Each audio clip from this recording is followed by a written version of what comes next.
Ny fivoahan'ny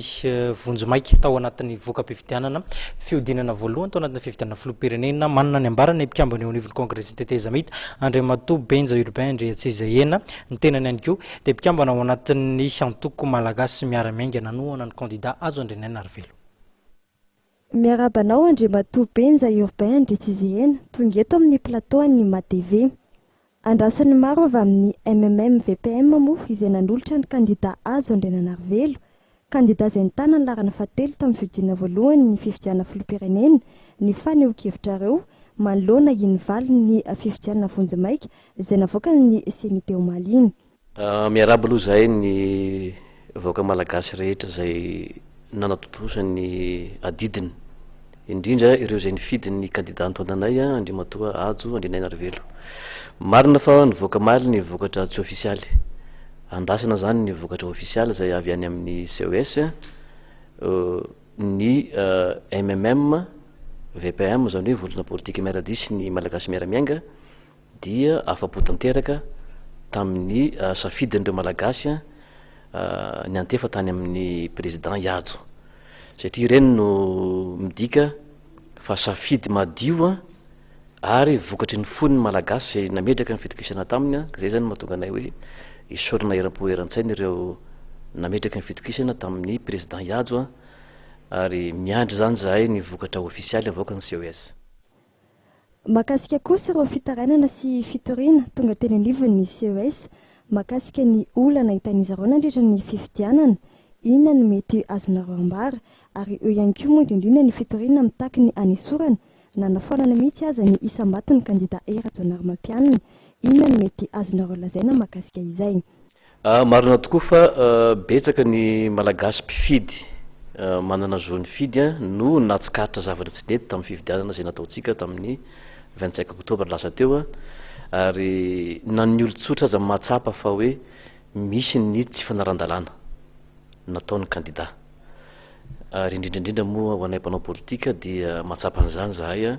ary nahita maso ny tsy fanaran-dalàna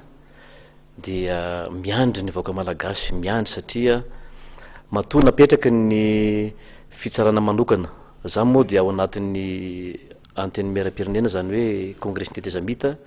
nandany ireo lalàna be dia be nanova ny CES miandry zavatra ny malagasy manontolo ho an'ny CES, satria matoa novana ny CES dia mba tokony hoanana ny fahaleovan-tenany tanteraka izy amin'ny famohanany ny didy izay avoakany, indrindra moa araka ny efa voateny ny président CES matetika ny azy dia ny lalàna ihany, ary mino zahay fa ampitoniana tanteraka ny CES no amoaka ny didy ho an'ny candidat izay heverin'izy ireo fa hanao ny fiodinana faharoa.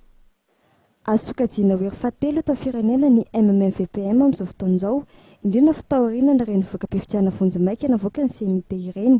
Aiza kosa ary ny mety fetrehan'ny MMM VPM ny fifidianana solombavam-bahoaka ho tanterahana amin'ny 20 volana desambra ho avy izao. Ny président Iadjo dia azo lazaina fa tsy nitsangamenatra tamin'ny vato izay azony, ary raha zay ngamba no asiana resaka kely hoe raha ny candidat nitoananay no nanana moyen be dia be ohatran'ny sasany dia ngamba tonga dia tena hoe izy no lolarana tamin'ny fiodinana faharoa. Na zany na tsy zany mbola eo am-piandrasana antsika ny vokatra avoakan'ny CES